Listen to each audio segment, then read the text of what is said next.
Et ben moi, pour retoucher mes photos, j'utilise Paint. En plus, sur Windows 98, ça va beaucoup plus vite que sur Windows 95.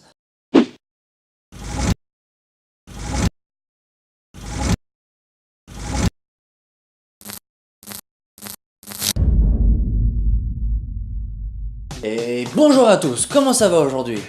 Alors aujourd'hui je vais faire un épisode un petit peu spécial. Je vais parler de logiciels. Je me doute bien que ça plaira pas à grand monde, mais comme beaucoup de photographes amateurs se posent la question, et ben au moins j'y aurais répondu. Mais dis-moi Jamie, de quel logiciel parles-tu? Moi c'est Jesse, mais c'est pas grave. Simplement, quel est le meilleur logiciel pour retoucher ses photos? Mini spoil, il y en a pas. Et oui, simplement parce que chaque logiciel a ses avantages et ses inconvénients. Comme le modèle d'hier. Voilà pourquoi aujourd'hui je vais vous faire un petit tour des différents logiciels qui existent pour la retouche d'image. Tout d'abord, on va commencer par Photofiltre. C'est un logiciel assez connu, gratuit, très léger, facile à prendre en main. C'est d'ailleurs le logiciel que j'ai utilisé à mes tout débuts en photo. Oh, c'était il y a longtemps ça. Oh, le coup de vieux. J'avais pas les moyens à l'époque, j'étais encore mineur, j'avais aucune connaissance d'ailleurs dans le monde de la photographie, donc du coup je faisais mes petits tests, et je faisais par exemple ça. Quoi, qu'est-ce qu'il y a? Eh, on se moque pas, hein? J'étais jeune, ok? Tu connais pas ma vie, ok? Bon, par contre, il faut l'avouer, il est pas hyper puissant, il est assez limité, donc tu vas vite être limité, mais pour commencer, ça peut aider. Surtout que depuis, ils ont sûrement fait des améliorations, etc. Mais comme je n'utilise pas du tout, je sais pas. Ensuite, tu as GIMP. Alors celui-ci, pour faire gros, c'est un Photoshop, mais libre de source et gratuit.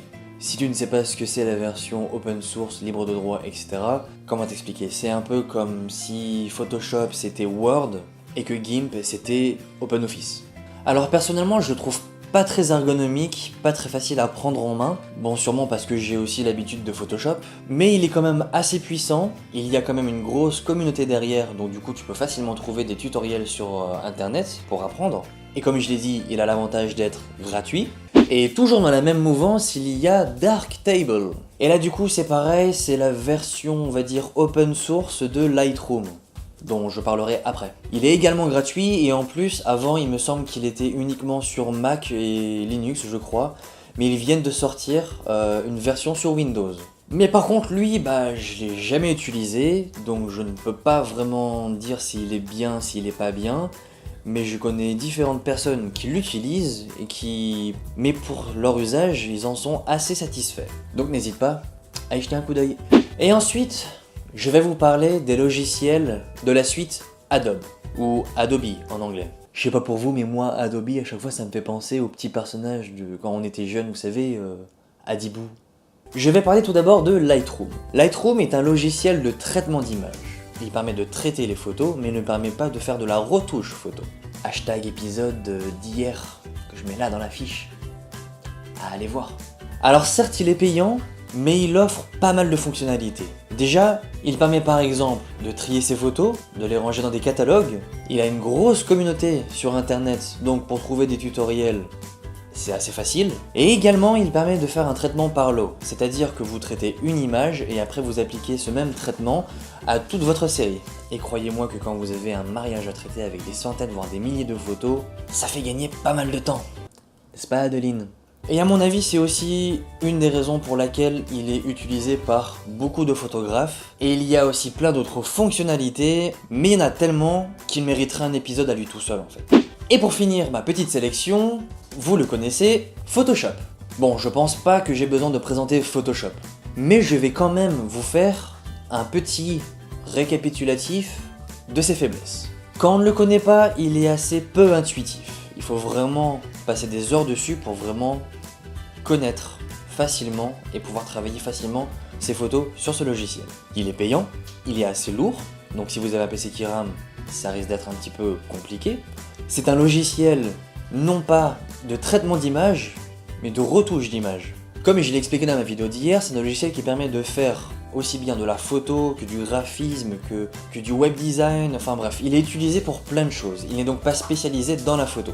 Bon, par contre, il faut l'avouer, il est quand même vachement puissant. Avec, vous pouvez tout faire. Je pense sincèrement que c'est le plus complet de tous les logiciels, donc couplé avec Lightroom, vous avez, pour moi, le combo gagnant. Et donc lequel choisir, me direz-vous? Alors, sachez bien qu'il en existe plein d'autres. Des gratuits, des payants, des spécialisés dans la photo, des plus ou moins spécialisés dans la photo. Mais je les connais pas vraiment, donc du coup je ne vais pas pouvoir vraiment vous en parler. Quoique d'ailleurs, si jamais vous voulez débuter dans la photo, dans la retouche photo sur un logiciel, vaut mieux prendre un logiciel qui est quand même pas mal connu. Comme ça vous pourrez facilement trouver des tutoriels sur internet, il y a une grosse communauté, et donc du coup si jamais vous avez besoin d'aide, vous trouverez facilement cette aide. Du coup si jamais vous voulez un logiciel assez complet, assez intuitif, je vous conseille Lightroom. Simplement parce qu'il a énormément de fonctionnalités, il est utilisé par beaucoup de personnes et vous pourrez avec quasiment tout faire. Alors mais oui, mais il est payant, alors j'ai pas envie de payer une licence juste pour faire de la photo. Alors là préparez-vous parce que il va gueuler là. Pour tous ceux qui ne veulent pas payer un logiciel, vous pensez à ceux qui travaillent pour faire le logiciel? À tous ceux qui sont payés justement pour créer le logiciel? Logiciel qui vous facilitera votre travail. Mais bon, c'est sûr que à quoi bon payer un développeur? C'est pas un vrai métier. Le boulanger, lui, vous lui achetez bien sa baguette, vous le payez, simplement parce qu'il a fait un travail, vous en êtes content, donc du coup, vous voulez l'acheter. Et pour les développeurs, c'est la même chose. Un logiciel est payant, simplement parce qu'il y a des gens qui travaillent derrière. Et d'ailleurs, Adobe, ils ont sorti un pack avec les licences pour les deux logiciels à 12 € par mois. Alors je sais pas vous, mais 12 € par mois c'est vraiment rien, c'est même pas le prix de 2 paquets de cigarettes. Donc pour ceux qui me disent oui ça coûte beaucoup trop cher, peanuts. Arrêtez de fumer et faites des photos. Arrêtez simplement de faire les hypocrites à toujours vouloir tout gratuit. Donc arrêtez de gueuler en disant oui le logiciel il est payant, j'ai pas envie de payer juste pour un logiciel. Non, tout simplement non. Franchement 12 € c'est pas la mort. Au pire vous mangerez moins McDo, vous fumerez moins. Bref, je vais m'arrêter là parce que moi ça m'énerve et puis on n'est pas là pour non plus gueuler. C'est une chaîne avec de l'humour ici. Wouhou!